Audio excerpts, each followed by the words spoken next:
So, thank y'all. I appreciate that. So they told me that you all were the soaring students. And when I heard about like the soaring students, it kind of made me think about travel a little bit. Anybody in here like traveling? Want to travel? Right? If you could travel, where would you go? Hawaii? Love it. Never been there before. Where would you go? You had your hand up. Where would you go? I don't know. I just want to travel. You just want to travel. Okay. Where would you travel to? Anybody else? Where would you go? I want to go to Japan. You want to go to Japan? Oh, it's beautiful over in Japan from what I heard. Japan too? Okay. Where would you go if you could travel? Yeah, absolutely. Yeah. You go to Paris? Okay. Anybody else? Where would you go if you could travel?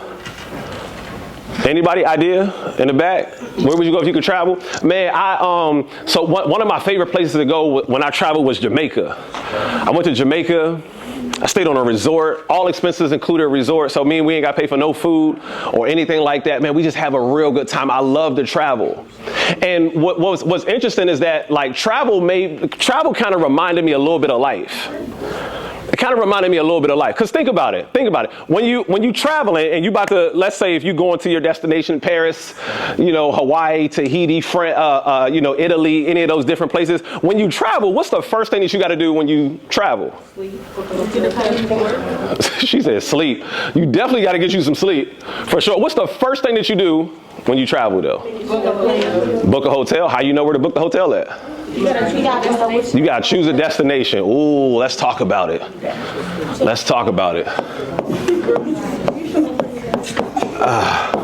You got to choose a destination. Ain't that true in life? That in life, you really have to choose a destination because you can't get where you don't know if you're trying to go. Who got a pen in their hand real quick? Anybody got a pen? Somebody got a pen? Who want to win some money real quick? I gave away money at the last one. You got it? You ready? I got $20 right here in my pocket. If you can hit the chair with that pen.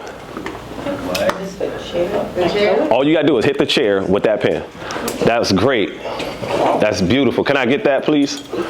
Thank you. Appreciate it. That was quick, wasn't it? Unfortunately, I wasn't talking about that chair. My bad. Which chair was I talking about, right? And this is why traveling makes sense in terms of life, because you really got to be specific about the things that you want in life. I've heard many people when I was growing up, they say, I just want to be happy. Okay, what does happy look like? I'm just trying to make some money. You're going to make some money. That don't mean you're going to make a lot of money. I'm trying to be rich. Anybody else? I'm trying to be rich.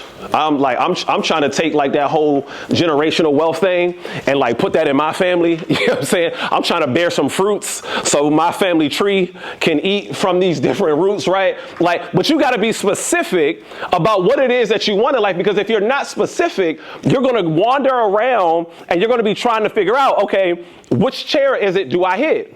But you got to be specific about it. So not only did I say I wanted to be happy, I don't want to just be happy. I don't want to just be rich. I'm trying to make $10 million a year. $10 million a year.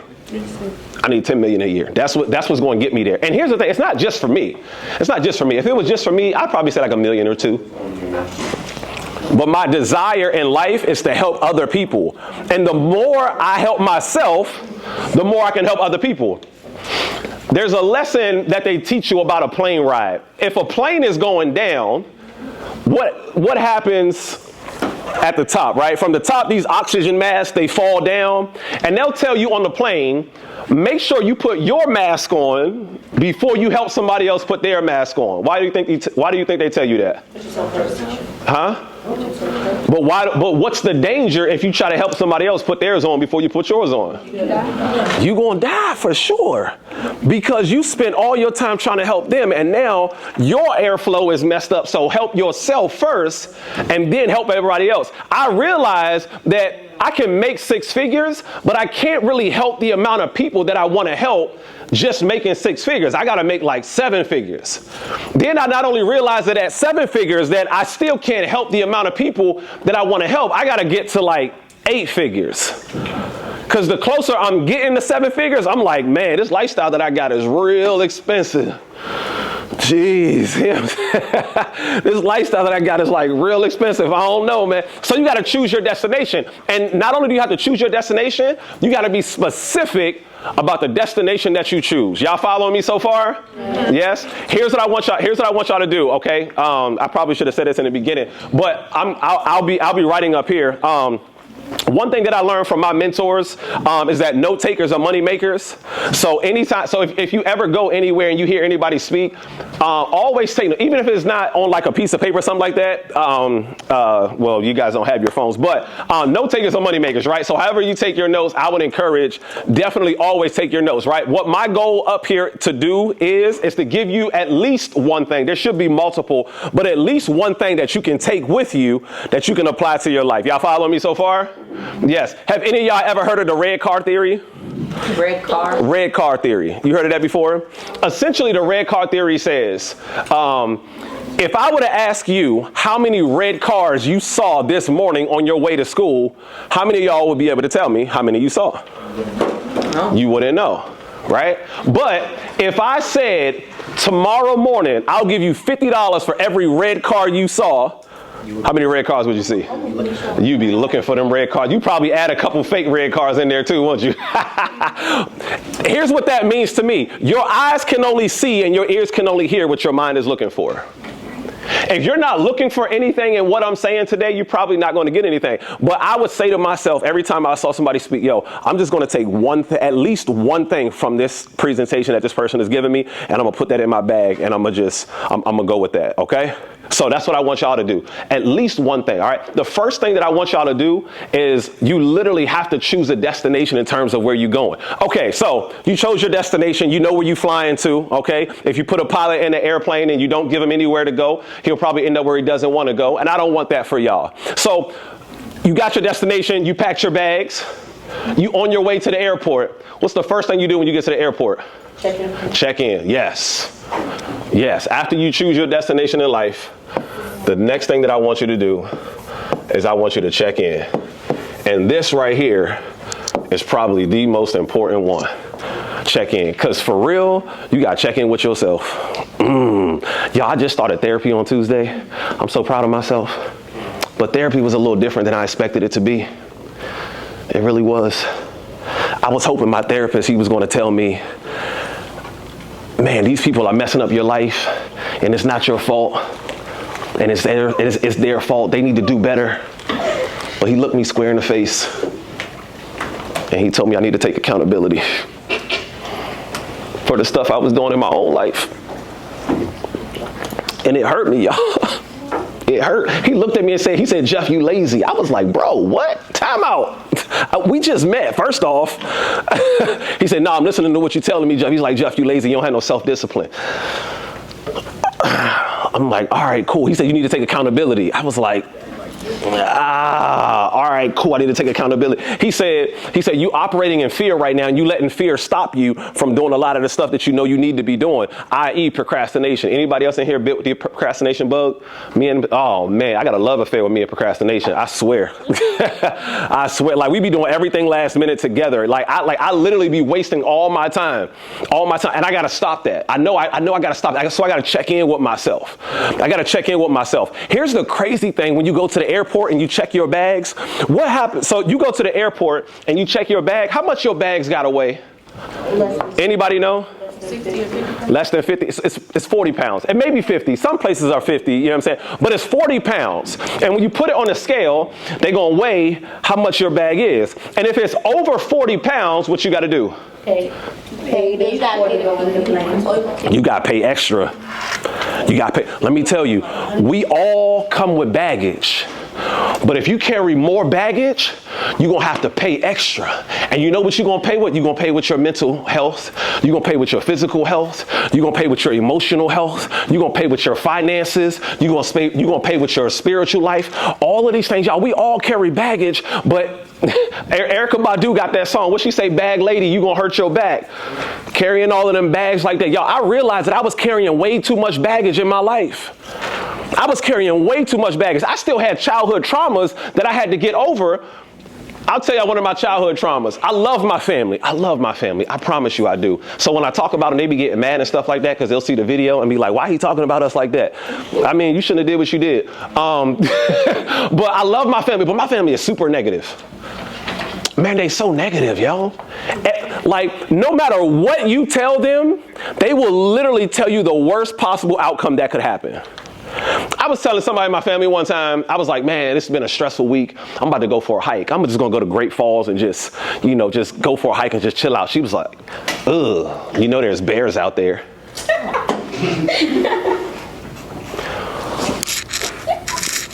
Okay, two things. Number one, I'm not going to be the only one out there. Number two, if I'm not going to be the only one out there, I don't got to outrun the bear. I just got to outrun the slowest person. And I swear we'll be good. You know what I'm saying? Like, I told them one day, I was like, hey, look, I got a show in D.C. I got to go into D.C. They say, you're not going to find no parking. What? Every time I go into DC, I find parking. What's wrong with you? Wait, that was her answer to what? Yeah, I said I'm going into DC. She said I'm not gonna find no parking. I parked my car at my apartment, right? And I got the Easy Pass in the thing. And so I was like, all right, come on, you ready? Let's get out the car. They was like, you gonna leave your Easy Pass in the car? People break windows and steal those. I was like, all right, come on, cause I can't handle it. And then I had to have a conversation with this person and say, hey, you make it real hard for me to tell you stuff because I don't even want to hear what you about to say. When I turned 28 years old, y'all, I wanted two things. I wanted all you can eat crabs. Oh my goodness, let me tell you about me and crabs. Whoo! That is Bay right there. I was like, let me just get 3 dozen with the Old Bay medium. Let me get my ketchup, mustard, mayonnaise, a little mix like that. Put a little bit of Old Bay in there too, and just let me get my little bib, right? I put my bib on, and I'm like, I'm good. I just need all you can eat. All you can eat. And the second thing that I wanted to go skydiving. I wanted to go skydiving, y'all. I wanted to jump out of an airplane 15,000 feet in the air and live to talk about it. Now, imagine if I would have told that person that I wanted to go skydiving. What y'all think they would have said to me? You're gonna die. Oh, you're going to die. Oh, your life insurance not going to cover that. Your life insurance not, because it's considered a hazardous activity. I ain't even tell them because I didn't want that energy on me. Like when you diving out of an airplane 15,000 feet in the air, the last thing that you want to be thinking about is what if this parachute don't open? Y'all, but I did it. I did Skydive Baltimore when I turned 28 years old, 7 years ago. And I jumped out of an airplane, y'all. And it was the most amazing experience I've ever had in my whole entire life. After I landed, I never felt more alive. It took me, we did a 45-minute free fall, meaning no parachute. And we was just like, 45 seconds, my bad, you're right. 45-second free fall where it was just like, we was in the joint like that, right? And then we pulled out the parachute and it took 12 minutes to come to the ground. Now imagine if I would have allowed the fear that this person has in their life to control how I make my own decisions. You can't be trapped by dogma, as Steve Jobs says, which is living with the results of other people's thinking. You got to check in with yourself. There's some childhood traumas that I had to get over. My family, I used to be real clumsy when I was a kid, and so I'm like super careful now. And every time I would do something clumsy, they would say, that's Jeff's child. Jeff is my dad. My name is Jeff too. And they would say, that's Jeff's child. Every time I would trip over something, like I'm one of those people who, like, if you gave your car keys to and you say, here you go, don't crash it, I'm definitely gonna crash it.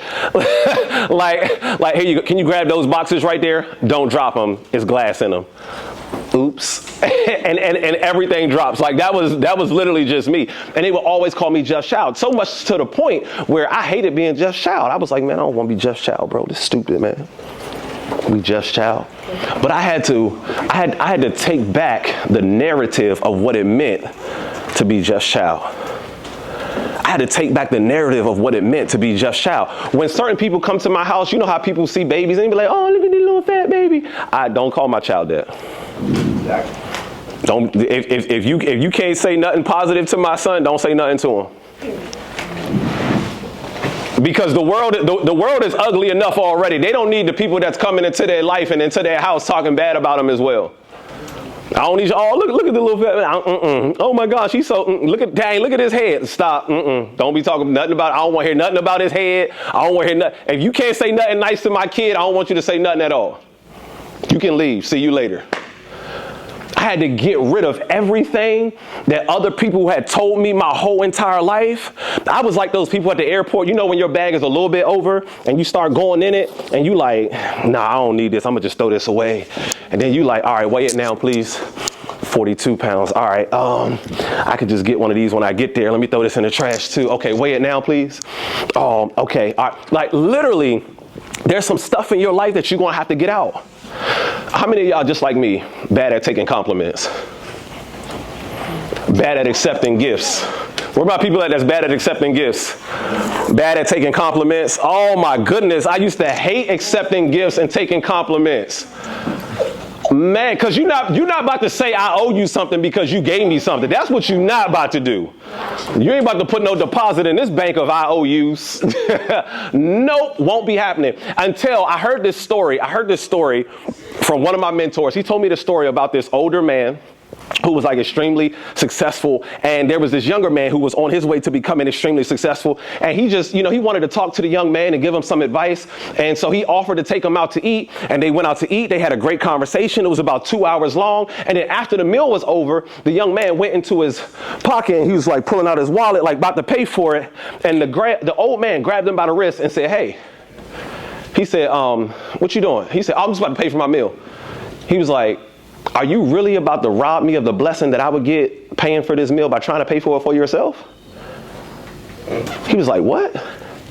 He was like, yeah, your problem is that when you tell me no to wanting to do something for you, you stop in the cycle of good karma. The problem is that in this moment, you're only thinking about yourself. You're only thinking about not owing me something. You're not thinking about how it makes me feel to do something for somebody. Because for my people who don't like receiving gifts, you like doing for other people, don't you? And it make you feel real good when you do for other people, don't you? He said, realize this. Realize that you are robbing me of that same feeling when you tell me no. And the circle of good karma, it literally stops right here. So I can't even feel good about myself because you want to be so independent and you want to be so, I got it and I don't need nobody. You want to be so. And so from then, I started to learn how to accept gifts and appreciate gifts. I had to learn how to accept them because my thing is how are you going to accept, if you can't accept something like a free meal, how are you going to accept your blessings for the gift that you have? If you can't take the $10 meal, how you going to take the $10 million blessing? You not, because you're going to look at it and you're going to go, nah, it's too good to be true. Nah, no, ain't nobody about to feel like I owe them something. Nah, that's not it. We got to get better at taking gifts. Some of us, when we get compliments, we shoot the compliments down right away. Why we do that? I like that shirt you got on. Oh, this old thing, man, I got this from Walmart. I ain't asked you where you got it from. I just said I like it. I ain't asked you where you got it from. And then sometimes when we get compliments, we feel like we owe somebody a compliment just because they gave us a compliment. You don't owe me back because I said I like your shoes. Oh, I like your shirt. Thank you. But I don't, don't feel like you owe me that, right? I'm just doing this just to be nice. I hate getting dressed up with my wife, though. I hate getting dressed up with my wife. You know why? Because every time we get dressed up and we be all nice and we be, ready to go out to eat, it could be a random woman that she's never met. Oh my God, girl, I like your outfit. You look so good. Like I like what you did there. And the dude that's with her, he don't say nothing about my outfit. Bro, do I need to do a turn? You know what I'm saying? Do I need to, are we good? You don't like my fit, bro? We need to normalize complimenting our brothers. Hey, bro, I like that sweatshirt you got on, man. I like that sweatshirt that you got. Can we normalize complimenting each other, y'all? Goodness gracious. It's not weird. For her, she get all the compliments like I ain't put no effort into this. Got my beard lined up and everything. You don't like, you know what I'm saying? You don't want to know who my barber is? I know he ain't cut the top, but he cut the bottom. You know what I'm saying? God, dog. It's crazy, right? So we got to check in. I want you to check in with yourself. Here's the scariest part about life and this checking in thing. Most of us be carrying baggage that's not even ours. Most of us literally walk through life carrying somebody else's trauma that's not even yours. You got other people's trauma in your bag and you trying to go through the airport of life and they going through scotch-free while you over here paying extra for their stuff that's in your bag. You got to stop that. We gotta stop. Listen, I was bring your problems to me and I'm gonna help you with it. How many of y'all like that? Everybody bring their problems to you. Oh my goodness, let me tell you what they did to me. You ain't gonna believe. I was literally putting myself in bad situations to help other people out who wouldn't care if I was in a bad situation personally. I had to get their bags. I had to get their stuff out of my luggage. Because I'm going to come with some baggage. I'm going to come with some stuff for sure. But I can't carry your stuff and my stuff and get to where I'm trying to go. It just don't work like that. You got to take that stuff out of your bag and keep going. After you get to the airport, what's the next thing that you do? After you checked in, where you go next? TSA. You got to go through TSA. Ooh, let's talk about it. How many of y'all like going through TSA? Why you like shoes off? Right, you gotta take everything off, don't you? Like you gotta take your shoes off, your belt, you gotta take your jacket off. Ladies, you gotta take your hair down. We don't want to see nothing in no bun. Right, you gotta take your laptop out. And it's gotta be in a separate bag. Make sure your shoes not in the same bag. You know what I'm saying? Like they literally make you take everything out of your bag. Here's what's interesting though. This is really just like life, because sometimes life is going to strip you down to almost nothing in order for you to get to the other side. Here's what I mean. If you've been through some trials, if you've been through some tribulations, if you've been through some traumas, if you've been through some hardship, those things are required in order for you to get to the other side. Here's how I know. I know because you've never been to a movie where everything worked out. You've never went to a movie where the girl and the guy, they high school sweethearts, they graduate with 4.0s, they get into the top schools of their choice, they graduate undergraduate degree with a 4.0, they get their master's degree, they graduate with 4.0. After they graduate, they have kids, one boy, one girl. She is pregnant for exactly 9 months, has no complications with her delivery. She don't swell on her feet or her fingers or nothing. They have 2 kids, they get dogs, a one boy dog, one girl dog. The girl dog ends up getting pregnant. She doesn't have anything wrong with her pregnancy either. She delivers 2 sets of litters of puppies, completely amazing. Their kids grow up and graduate with 4.0 grade point averages as well. They become grandparents at 65 years old. They die at 95 years old together in the bed holding hands in their sleep. That sounds great. But nobody will ever watch that movie. You know why? Because we waiting on the stuff to happen. We waiting on the stuff to happen, right? We like, all right, what's about to happen? Something about to happen. Like this how bad it is, y'all. Like I'm not gonna, don't listen, before I say this, don't judge me. Okay? Here's how I know it's supposed to happen. Because like conflict is the reason that I can't stop watching Love and Hip Hop Atlanta. And when my wife be watching baddies on her laptop, I'll be like, babe, what'd she say? I'll be like, babe, oh my God, they fighting again? What they do? Oh, dang, why are you watching that? Like why? Turn that off. You shouldn't be watching. Turn it this way. I can't see. You got the little screen. Turn it this way. Come on, yo. Like, what you doing? You need to turn that off for real. Like, I don't understand. Like, there's nothing baddies about these women. Like, my goodness, turn it this way. Stop. I can't see. Like, you know what I'm saying? We're supposed to have conflict in our life, and we think it's supposed to be perfect. We think everything is supposed to be nice and it's supposed to be sunshine and rainbows, but it's not going to be sunshine and rainbows. It's going to be ugly, and it's going to get ugly, and it's got to get ugly, right? It's got to get ugly. On June 4th, 2014, I lost my house and my job the same exact day. Dang. Y'all, it was, Hollywood could not have written a better script on how I would lose my house and my job the same exact day. It was beautiful. The most terrible time of my life. I can look at it now and say it was the most beautiful time in my life. My job was going through an investigation. So they were like, all right, we're just gonna let everybody go home. Once the investigation is over, everybody can come back in. I'm like, all right, cool, because because I know I ain't do nothing. I'm good. I'll go home. I got a text from my landlord. She was like, hey, Jeff, need to talk to you really urgent. I was like, well, it's the 4th. I just paid the rent. So what's up? And I was like, okay, you can call me if you want. I can call you real quick if you want me to do that. She was like, no, I need to talk to you in person. I was like, well, you know what? I'm getting off early today. Why don't you come by the house?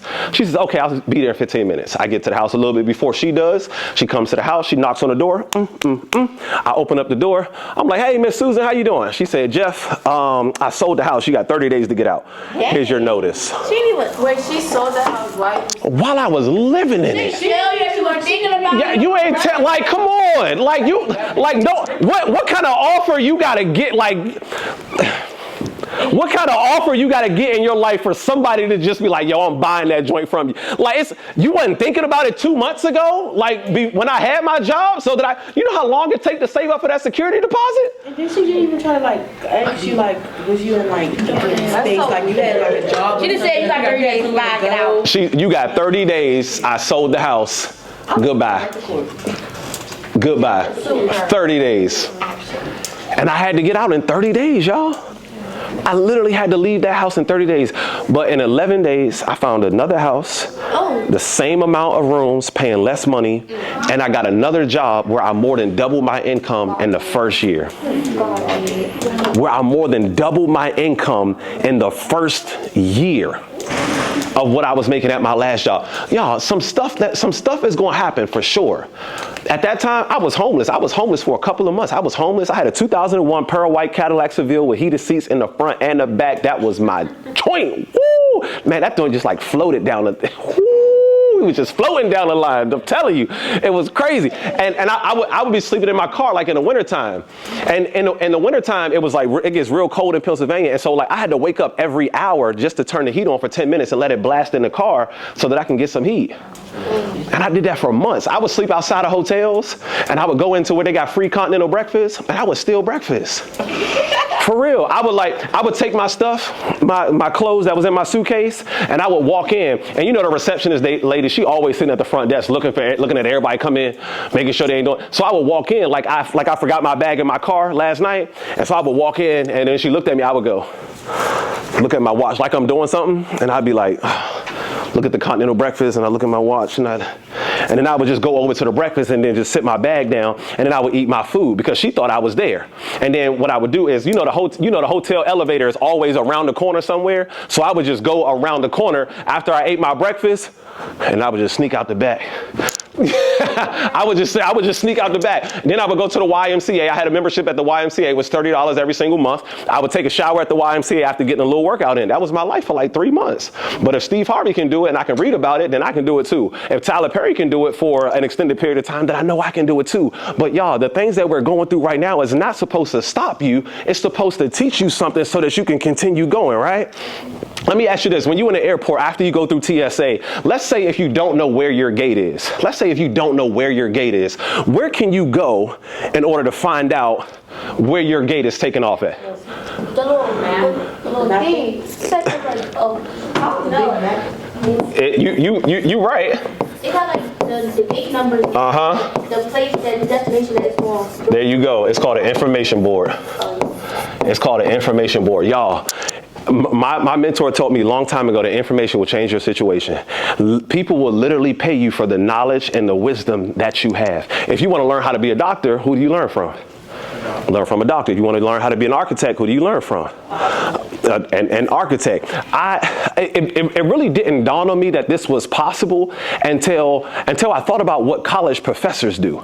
College professors, they literally learn information, teach information, and then get paid to teach that information. Same way with high school teachers and staff and administrators. They learn information and then get paid to teach that very information that they learn. And it amazed me. So again, I want to be rich. So I had to figure out what information is going to get me paid the most. And it wasn't just information that was going to get me paid the most. It was the value that I'm able to add and that I'm able to bring to a particular situation. The better you are at solving problems, the more people will actually pay you in life. The bigger problems you solve, the more money you make. The more problems you solve, the more money you make. It started to make sense to me, y'all. Like, all I got to do is I got to learn how to solve problems. So you at your information board, cool.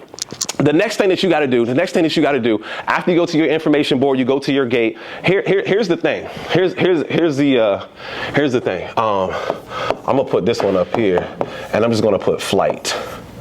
All right, I'm gonna put flight because at some point in time in your life, you got to ask yourself: are you flying Spirit or are you flying Delta? At some point in life, you got to ask yourself, are you flying Spirit or are you flying Delta? Now, both flights will get you there, but one's going to be a little bit more comfortable than the other. One's going to be a little bit more comfortable because there's different standards for one flight over the other. Can I tell y'all about a time where I had to choose my standards? So, just like every good Disney story, it starts off with a girl.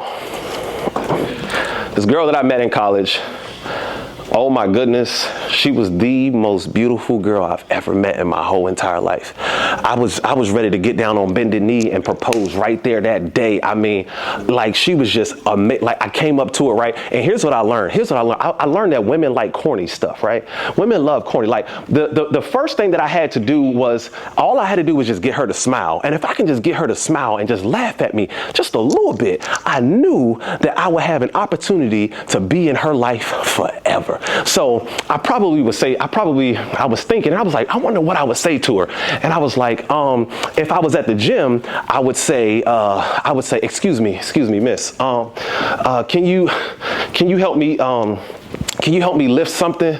I just need a spot real quick. And she'd be like, all right, come on, what you need help lifting? I was like, can you lift this phone? It's a little light, it don't have your phone number in it. Y'all ain't like that. Oh, hey, that's gay. Come on now. I'm going crazy right now, right? Look, hold on, wait. Look, again, you're not trying to get her number, you're just trying to make her smile. All you gotta do is just make her laugh a little bit. So look, I thought if I was a poet, I would say just like some poetry words to her, and she'd be like, how many girls you didn't use that on? And I would say, it don't matter, the only one I wanted to work on is you. Oh my God. Oh, I'm going crazy. Oh, right? Like, hey, listen, right? So, I hope y'all taking notes. I told y'all take notes. I got some good game for y'all. I got some good information. If we was out, I would walk by her, and I would like, and you know, women, they always wear real good, like, smelling perfume, and you just like, dang, that smells good. Excuse me, ma'am, miss, I promise you I don't want to interrupt your day, but that's a beautiful fragrance you have on. Can you tell me what that is? I would love to get that from my girlfriend. And she would tell me what it is. She'd say, this is Chanel. I would say, thank you so much. Have a good day. Oh, real quick. You didn't give me your address so I can send it to you. Oh, fuck no. Oh, I'm in there. You see? Oh.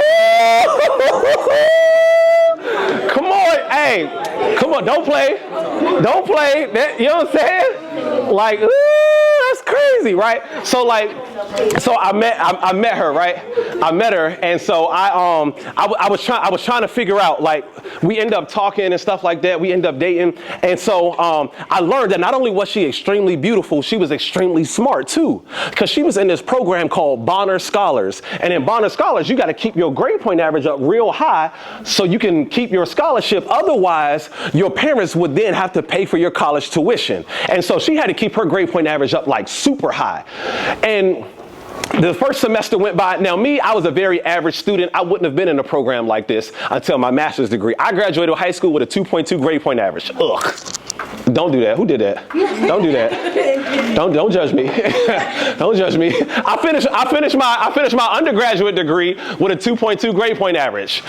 Ugh. It was disgusting. It was disgusting. Now I finished my master's with a 3.7 grade point average. Holla at your boy. You know what I'm saying? I got it right at some point. I got to go back one more time to get my doctoral degree. But and after the first semester was over, I got my grades. I had a 2.2 grade point average. Now I was an athlete. The only thing that I cared about was after football season was over, basketball season was in, let me make sure my step back is good. Rise up, follow through. We good. Let me make sure. I wasn't. But so after the semester was over, I got my grades back. I had a 2.2. All C's and a C+. Always a C+ in math because math was very easy. So I got my grades. But I started thinking. I was like, man, what if she don't think that I'm smart enough? Like, what if she don't want to talk to me because she ain't gonna want to have a conversation with somebody she can't have a conversation with? What if she don't think I'm good enough? So I was pacing back and forth, right? I was pacing back and forth and I was thinking to myself, I was like, what am I gonna say to her? And then I thought about it. I had a great idea. I said, you know what? I'll just tell her I'll do better because women always believe that. Women believe men gonna do better. No, we didn't. No, look. I didn't say that. It's just a little joke. I didn't say that. But I was nervous. I got to the library. We was meeting. We had a little meeting room reserved off. I got to the library, and y'all, real quick, pause right here. Any of y'all ever seen the movie Fences? Yeah. Before? Viola Davis? Mm-hmm. Man, she's one of my favorite actors in the whole entire world. Love Viola Davis. But boy, can she cry. When Viola Davis cry, it make you cry a little bit too, don't it? I mean, Viola Davis, she got snot and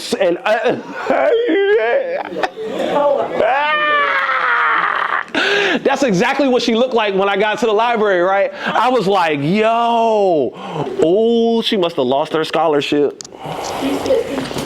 She must have, because I'm not crying. I'm good. I'm eligible. She definitely lost that scholarship. Yes, she did. I don't know. She looked at me. She said, Jeff, what did you get? So I gave it to her. Here you go. Bing bong. I got a game on Saturday. We play at 3:30. Please make sure you wear the jersey and bring the sign. Is that okay? That's the one, right? Okay, cool. We got it. There we go. All right. She said, Jeff, this is terrible. I said, what? I'm eligible. What are you talking about? This is terrible. What do you mean? I'm good. I said, you crying? What you get? Can I use this real quick? I looked at it. I was like, what you get? You over here crying?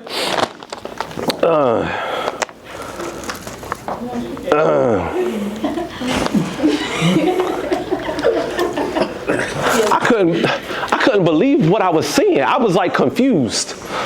I had to hold it up to the light. So I was like, what? It's like, what? Did she change this? Y'all, she had a 3.9. Oh. No way. Room full of educated people. She probably just never. Any of y'all ever cried because you got a 3.9? Yeah. No.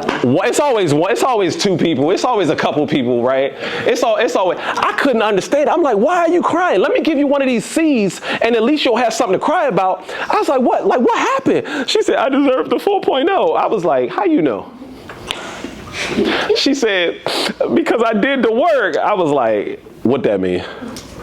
She said, I'm going back to my teacher and I'm gonna show her the work that I put in, and she gonna change my grade and take that A- to an A. I was like, you kept all your work from the semester?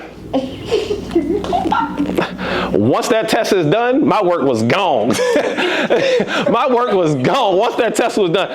3 days later, y'all, she came back with a 4.0 grade point average. She showed her teacher her work, said, this is, I deserve not all A's and an A-, but all A's. Y'all, she fought for what she wanted for her life. You know the difference between me and her at that point in time in our life? She had higher standards for herself than I had my whole entire life. I just wanted enough to get by. She said nothing less than my absolute best would do. And you know what I learned from a mentor of mine, Les Brown? He said most people fail in life not because they aim too high and miss. Most people fail in life because they aim too low and hit. I aimed low my whole entire life, and I was doing just enough to get by. Then she taught me that I needed to raise my standards. My mentor took me to bougie school. Yeah, my mentor took me to bougie school. I'm a proud graduate. Let me explain to you exactly what I mean. My mentor said, he said, Jeff, before you can get what you feel like you deserve in this life, you've got to feel like you deserve it, and you have to have an expectation for it. Because everybody wants success and money and all of those different things, but wants show up in conversation, expectations show up in behavior. He said, I need you to change what you expect in your life. I said, cool, how do I do that? He said, you got to make small changes in your life, just small micro changes, and you'll see a macro impact. And I said, okay, well, how do I do that? He said, the first thing that I want you to do, he said, I bet you've done this. I bet. Raise your hand if you've ever done this. I bet you went to the restaurant and asked how much to add shrimp. No. Y'all ain't never did that? Went to the restaurant and asked how much to add shrimp? We didn't definitely ask how much to add shrimp. How much to add them shrimps on there? And we didn't say shrimp, we said shrimps. Just to let them know we want more than one shrimp. We definitely went there and said how much to add shrimps. My mentor said, Jeff, it don't matter how much it costs to add shrimp. Just get the shrimp because you deserve the shrimp. And I was like, I deserve the shrimp? For real? He said, I bet after you asked how much to add shrimp, I bet the next question you asked was, how many shrimps do I get?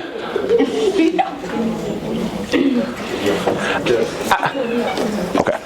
After you asked how many shrimps do I get, I bet you asked, is it medium shrimp or jumbo shrimp?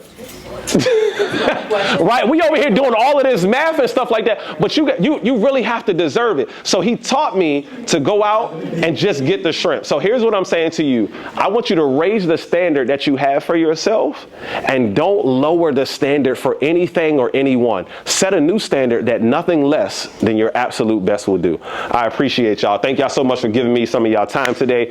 Any questions before I head out? I just like, yes. What chain you want me to hit now? Huh? No, so look, right? So my a mentor of mine, he did this thing. I thought it was pretty cool. He said like this is like the value of our life, right? And he said sometimes things are going to happen, and so like it's going, like life is going to rip it a little bit. Right? Just ripped it in half. And so like sometimes you're going to fail a test, sometimes you're going to be absent a little bit, right? But like if I was to give it to you, would you still want it? Yeah. You would. Why would you still want it? Because it's still valuable, right? But like what if it was like balled up? Yeah. You know what I'm saying? You still even if you get kicked out of your house, people talking about you, like what if I just like dropped it on the ground, I just did this, you still want it? Like what if I just did you sure you still want it? Like this money is money. But like he said, like this is us. Like some stuff gonna happen to us, but we gotta realize that even though life is gonna happen to us, we can't lose our value, right? Who wants success?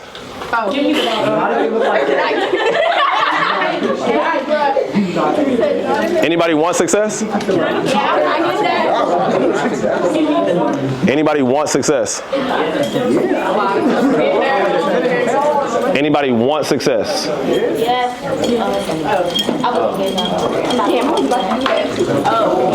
Don't wait for success to come to you. You got to go and get it. Thank you. I appreciate y'all.